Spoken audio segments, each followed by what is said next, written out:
இயேசு வாழ்ந்த காலத்தில் இயேசுவுக்கு சொந்தமாக நிறைய கப்பல் இருந்தது. பைபிள் சொல்லுகிறது மேலும் அநேக படகுகள், நிறைய போட்ஸ் அவங்க என்ன பண்ணாங்களாம், use பண்ணாங்களாம்.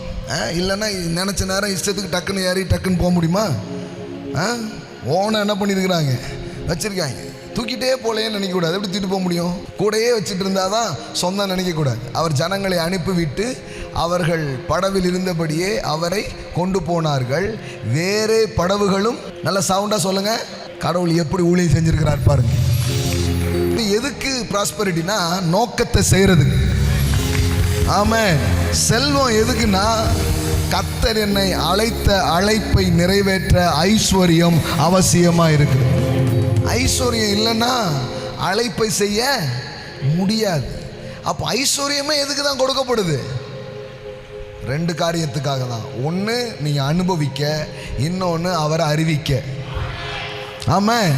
The purpose of prosperity. Amen.